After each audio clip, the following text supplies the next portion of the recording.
Clear prop. Star 738, Yankee number 2, following twin traffic, 3 mile final, clear Pleasantville. 1 Charlie Bravo, exited in runway 25, going 4 mile final. This is Behind the Prop with United Flight Systems owner and licensed pilot Bobby Doss and his co-host, Major Airline Captain and designated pilot examiner Wally Mulhern. Now let's go Behind the Prop. What's up, Wally? Hey, Bobby. How are you? Fantastic. This week we're taking on a topic that I've thought a lot about, and I know we've talked about it more than once, but we are going to talk about why you, as a student of whatever you're at in your aviation career, should seek out marginal weather days with a flight instructor. Absolutely. I think I worked on my instrument now. It's been almost 3 years ago. Speaking of, 3 years ago, yesterday was my 3-year anniversary of buying this place. All right. Well, congratulations. Thanks. So about 3 years ago, I had finished my instrument rating or so. But while I was in training, the instructor that I had was really adamant that we get some actual time. And I've spoken about it. I was really an apprehensive pilot, young in my aviation career. I didn't feel real comfortable with everything, and that's just kind of scared me.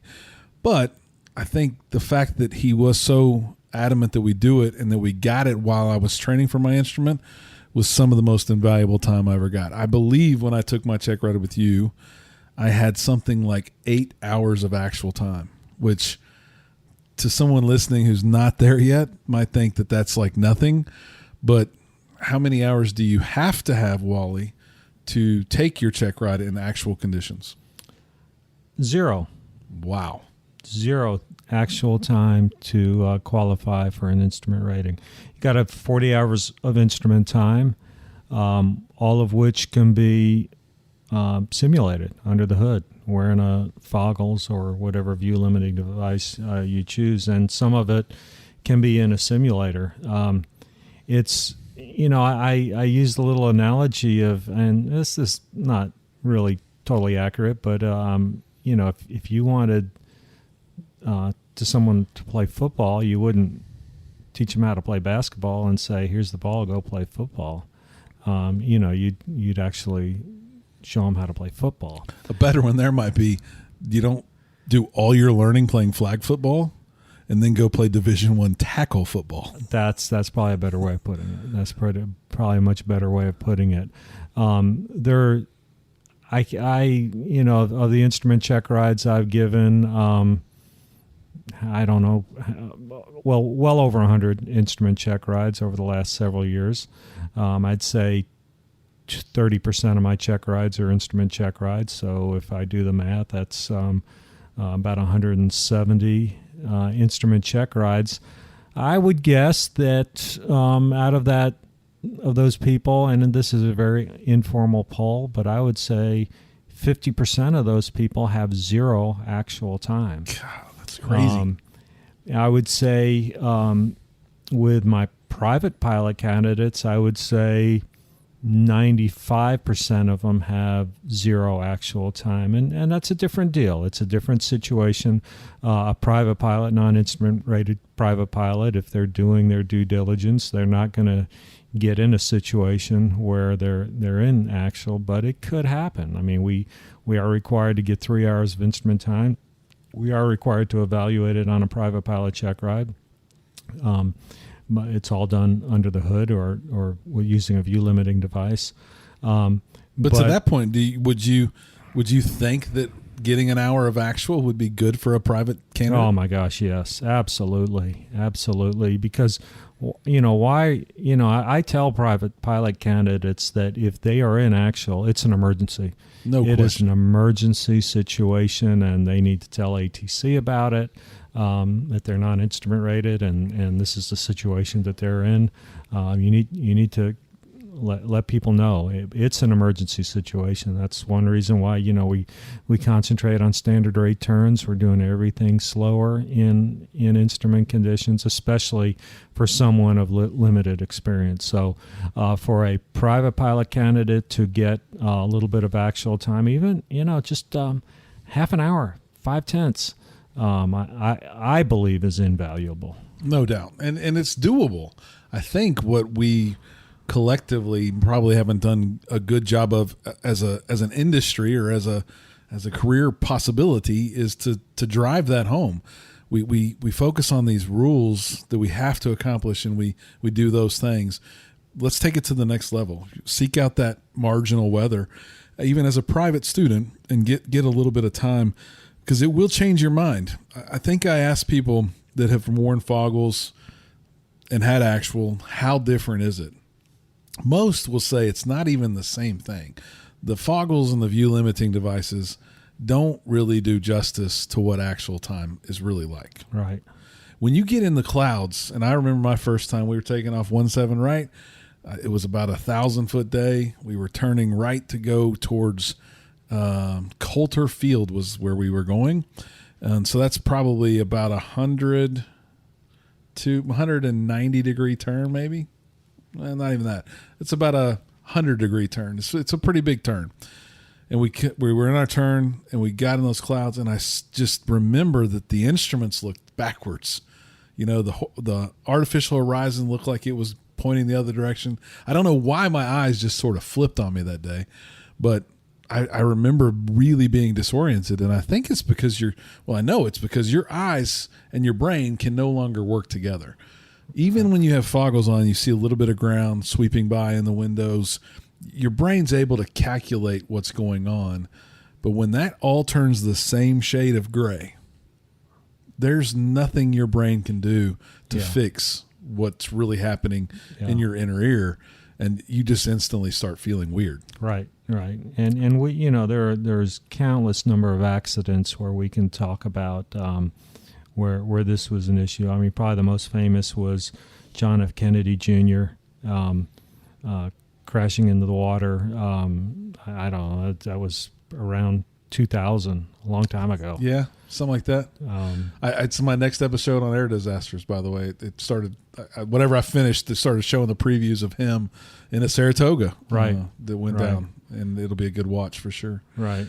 But it happens instantaneously for people. I think once they assume he went into IMC, it's like 3 minutes, 2 minutes, and he was at 6,000 feet. Yeah. So you're talking 2 or 3 minutes later. Yeah. I've always heard the phrase that if you're not an instrument-rated pilot and you fly into IMC, you're probably going to hit the ground or get out of IMC within 90 seconds. If it's not within 90 seconds, it's too long. You will be disoriented, and you just can't overcome it. I think the killing zone talks about it a lot.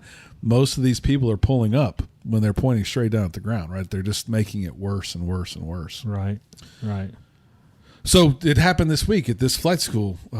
Students and instrument instructors got together, and they flew in IMC intentionally for this reason. Even on some days off, people came in. This week we had about a 1,700-foot ceiling at the best part of the day, and it was probably about 900 or 1,000 the rest of the day. So it's a marginal VFR day for part of the day. It's a IFR day for part of the day. Calm winds on a day like that, or it'd probably blow some of that junk out of here, right? Right. Really good days to fly for practice if you're a private or instrument student, or even a commercial student, or maybe an instrument-rated student that hasn't flown in the soup in 9 months. I mean, you might have shot some approaches on a sim or shot them under the hood. I still think it makes sense for those rated and proficient current pilots to go out and get some actual time. I don't think it's a stretch to say that what happens with a lot of people is they get their instrument rating, and then tomorrow they come back and they start working on their commercial. And the commercial maneuvers on the commercial check ride, there's no instrument work or nothing is evaluated from an instrument standpoint. So the commercial check ride is strictly a VMC check ride. So I think people forget about that. Well, then what happens? You get your commercial. Well, then they start working on their CFI. Lo and behold, now we got a CFI, maybe even a CFII, who is now going to teach people instruments, and they have extremely low experience flying in the clouds. As I'm sitting here thinking about it, I'm wondering, and I will poll all my CFIs to find how much actual they have, because if they don't have it, they need to go get it together and fly together. Yeah. Because I don't want my team to be teaching future candidates without the real experience. I mean, it makes no sense. Yeah. Do you think there's CFIs out there that have no time that are training, that are going to get in the plane and train in actual? Yeah, I do. I do.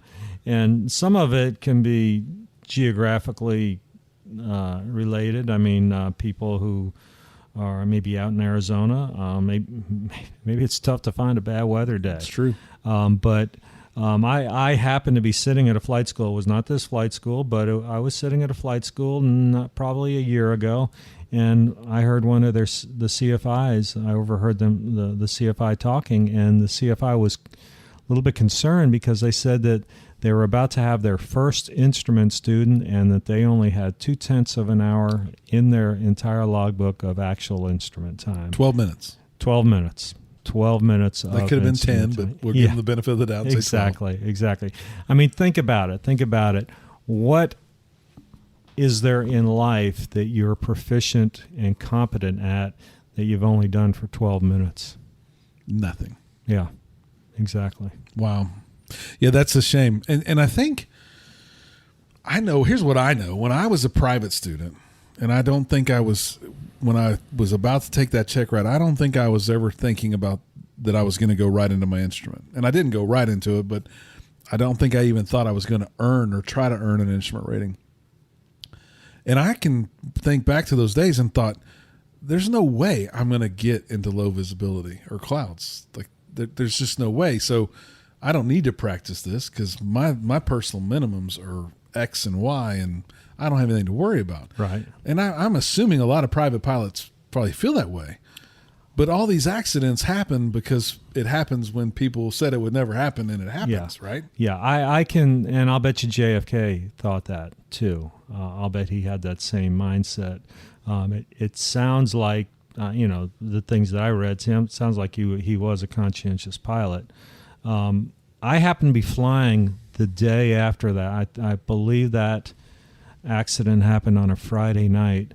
I was flying into Norfolk, Virginia on the next Saturday, and we were being vectored for an instrument approach. It was VMC conditions, but we were being vectored out over the water.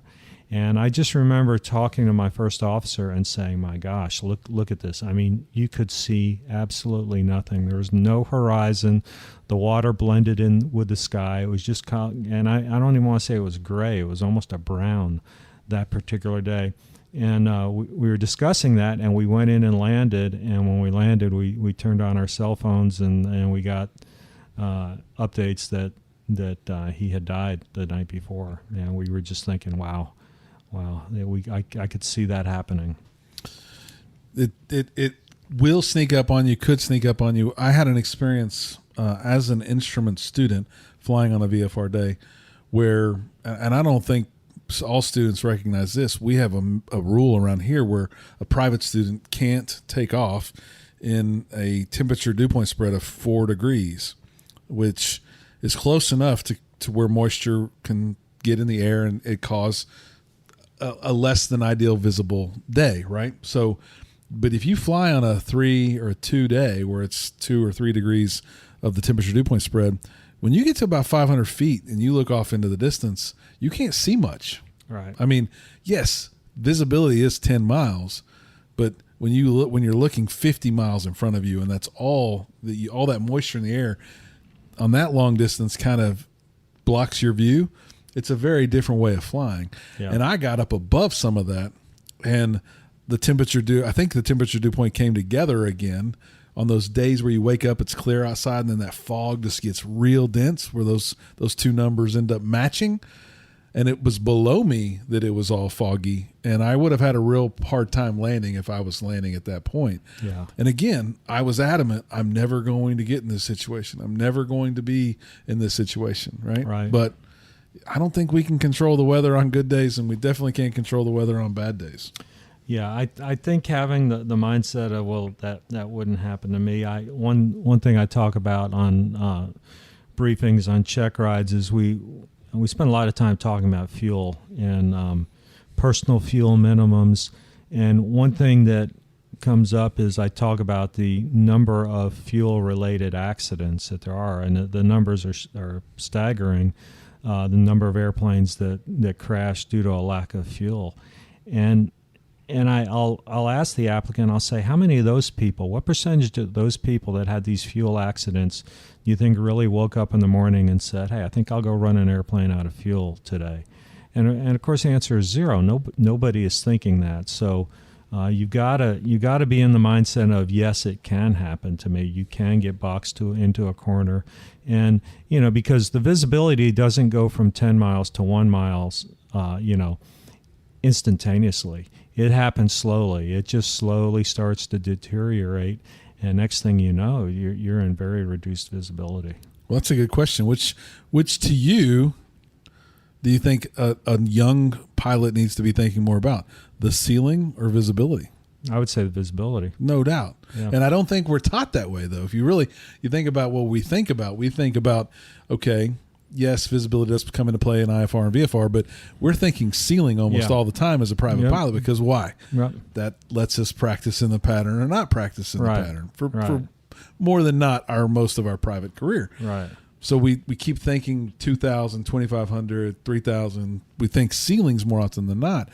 But I would think on my track now, if I'm going to go cross country, maybe like from here to New Orleans, I'm thinking visibility. Lots of swampland, lots of water, lots of temperature change.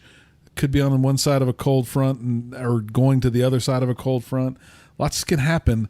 I think visibility is the one that we should be thinking about more, and that's what you should be looking at. A lot of airports could be reporting VFR, but it could be, one city could be 10 miles, one could be 9 miles, the next one could be 8 miles. Right. All still VFR green dots on a map. Right. But something's telling me something there. Yeah. I need to use that information to my advantage. Yeah. And then again, I think the one that caught me with my instrument training was rain. In Houston, we have a lot of these little pop-up cells, and you can take off in the middle of summer on a clear day, perfectly visible, no clouds in the sky, fly to Brenham, eat a hamburger, and then try to get back, and there'll be 12 pockets of 3-mile circles of showers, right? Right. And it can be misty showers. It doesn't have to be a lot, but there's so much humidity in the air in Houston that that can congregate and then create a little bit of rain. Flying in the rain for the first time is very, very weird too. And the visibility, even to get through a short patch, is damn near zero. Yeah.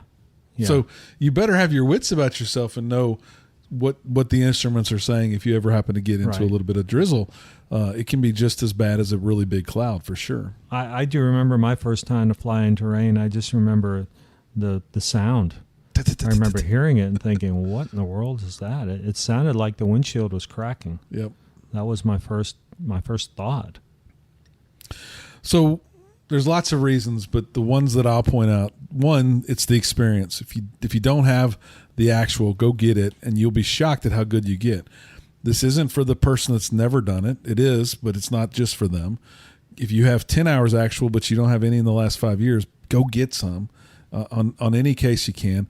I think a good 1,500-foot day with calmer winds is a really good day. You don't need to shoot to minimums on a local or a ILS every time. That's probably not in your wheelhouse yet. But I think I would build a plan to practice to that point. So maybe you fly with an instructor twice at 1,500 feet, and then you try to fly twice at 1,000 feet, and then you get to where your confidence is up, and you know what you're seeing and doing, and maybe you do have a day where you need to shoot to minimums, and you get that real practice in. Because, man, I can't imagine with my wife and a kid or two of my children in the plane with me being the first time I've ever shot a real ILS to minimums. Right. That's not going to feel any good. Yeah. The next reason I think you should really practice is we all use a lot of technology that's probably really easy to use in a non-stress situation. ForeFlight, other Stratus tools. We look at weather a lot, but we're looking at weather miles from us. We're never skirting the weather probably. Right. I need to know how to use that technology under a little bit of stress, right? Yeah. And that's what the practice should give you. Yeah. What's my moving map look like with no visibility? I'm disoriented. I don't feel the way I felt on a VFR day. I'm looking down at my iPad a whole bunch. My inner ear's not going to be doing the same. Yep. They're going to be doing a lot more gymnastics in there than they were on a VFR day where I get to look and reset. Right. You need to have some confidence using that technology or whatever tools you're using, paper maps, whatever. You need to have that practice of looking up and down in an IMC condition for sure. What would be some of the reasons why you might, out of the norm, talk about why they should practice in IMC? Well, for all that you've said, it is the when you put the hood on, it's simulated. It's simulated. So you hear athletes talk about you can't, I'm a big football fan, but you'll hear NFL players say you can't simulate game speed. No. You can practice and you can do all that, but you can't simulate game speed. So, just using that terminology, you cannot simulate. We can try, and we do a fairly decent job of simulating IMC, but it's just not the same. No. And then we've talked about this a few times in the past, but wow, what about nighttime IMC, right?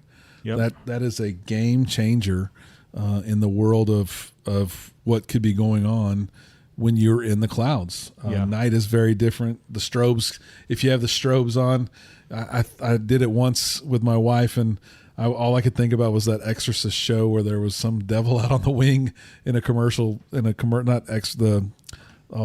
Twilight Zone, where the guy was on the wing, and I turned the strobes off just so that would go away for her sake. Yep. But it could be crazy if you've never been at night. So again, find time to practice, find a way to get in a plane with an instructor and do some actual training at night as well. Yeah. It's going to benefit you in case you ever go into it. Yeah. And start with flying under the hood at night. Just learn where the switch is for the instrument lights. That kind of thing. Just so start simulated. Start flying under the hood at night, maybe the first time, and then try to get that 1,800, that 1,500 foot broken or overcast evening where you can just see how the different external environmental things affect how you fly. Yeah. I think we talked about it a long time ago when Devin Miller was on the show. How do you just stay proficient? And when we say proficient, we mean across the board proficient. I think we should all put in our logbook or our personal minimums some form of actual practice on a regular basis. I know a lot of people that probably shoot VFR approaches 6 times in track and do a hold. They do it every 5 months or so, and they might be current, they might be legal, but they're probably not proficient. I think we should all be at least trying to get some actual approaches in on a regular basis. Yeah. The type of flying you do, regular might mean different to you than it does for me. But I think that we have to put that in our toolkit, in our fly bag, and get some actual time. And the only way you're gonna do it is if you seek it out. More than likely, Yeah. It's not gonna randomly come across your next trip. You got to call a flight school. You got to see if you can get on the schedule and do it the same day. I mean, around here, a lot of people cancel. They're not interested. Maybe they're just at the pre-solo stage, and it wouldn't be a good time for them to get the actual. Right. Or they don't want to get the actual. There's CFI sitting around here, aircraft sitting around here, and I bet all of them would go up. All of our CFIs have their double I. All of them would go fly with you. If you don't want to do it first in the aircraft, you have some concerns, jump in a full motion simulator. Find a full motion simulator. If you get in that simulator with motion and you go all gray, you'll get some disorientation just like you will in an aircraft. And at least that's better than not, right? For sure. Yeah. Do you like the Is there a view limiting device you personally prefer? Not an endorsement by Wally Mulhern, but is there something that like foggles are better than a shield, or what do you prefer? I don't really have a preference. Back when I learned, we wore these big things on our head that we called a hood, and it was funny. I was a fairly new CFI, and I was sitting at the FBO that I worked for, the flight school I worked for, and we were having some construction done. So we had a bunch of construction workers around, and I overheard one of the construction workers say to the other guy, he said, "You see that thing over there?" And the other guy says, "Yeah." He said that the instructors put that thing on the student's head so they can't see out the window. So that way it takes them longer to learn to fly and they make more money. And I thought he said it so that I could hear it. And I looked at him and I expected him to start laughing or smiling, but he didn't. So I think he thinks that's was accurate, but obviously that's not the reason we do that. No, I mean, I would say the vast majority of my applicants have foggles, and it's up to the applicant to bring their own. A view limiting device that does the job. I wish someone would have told me. I did my instrument training in the May, June, July timeframe. Boy, some tinted foggles would have been nice in Houston, because it felt like I was always flying directly into the sun. Yeah, and it just seemed to make the sun worse in smoked out foggles, right? Yeah. The other thing, we talked a little bit about technology. The one that I skipped over that I'll go back to is autopilot. You might know how to use autopilot when you're always flying VFR direct to, but this is a great opportunity to really hone your skills with approach mode, how to get to your top of climb numbers, how to get descents down pat, because all that stuff, like you said, when we're teaching how to fly in the clouds, we want small little movements so we don't get disoriented or don't shake our heads too much and move around. So you want to descend at a pretty good descent rate, something that's consistent. And autopilots will always fly it better than we can fly it. And again, you may know how to use yours, but you might not know how to use it in the stress of being on an approach, getting vectors, turning into final, not being able to see the ground. It's probably going to be a different momentum. It's going to be a little quicker, like you said. The game's going to move a whole lot faster, and to be proficient with that autopilot is going to benefit you and your passengers greatly. Yeah. If you have it at your disposal. Yeah, absolutely. Autopilot, especially in IMC conditions. Flying IMC is mentally draining. I think most students who come back from maybe an hour and a half instrument flight would say mentally they are, or physically too, but they are probably much more tired in general than a private pilot student who maybe went out and did stalls and steep turns and came in and did 6 or 7 touch and goes. I think without a doubt the instrument student is going to be more drained, and that's the beauty of the autopilot. It lets you mentally relax a little bit. Now, obviously, you're not totally relaxed. You're not just totally letting go of what the airplane is doing. You're monitoring everything, but at this point, you become a manager as much as a pilot. You're managing the technology. No doubt. And technology hurts people too, so make sure you understand what you're seeing, and you're still cross-scanning and doing all your scan stuff to make sure you don't have a bad instrument, for sure. Yeah, and if the technology goes crazy, get rid of the technology and fly the airplane. No doubt. Always fly the airplane first. Well, hopefully this helps. Hopefully you'll seek out the opportunity to go do some real actual flying in marginal weather with a flight instructor at a local school near you. I told Wally this before we started recording. I think we're going to test the waters and try and make some social media posts about great days that are marginal weather for students to come join us and fly. So if you're in the local Houston area market and you follow us on social media, look for some of those posts coming on marginal days. And if you're interested, come jump in a plane with one of our instructors and get some flight time with it. Anything to add, Wally? No. Well, we always want your show ideas, and we just got our first batch of T-shirts. I will post some pictures of those T-shirts in the next few hours. But if you are interested in a T-shirt, send us your show idea. If we use your show idea, we will send you a T-shirt for your idea, and look forward to hearing from all of you. As always, fly safe and stay behind the prop.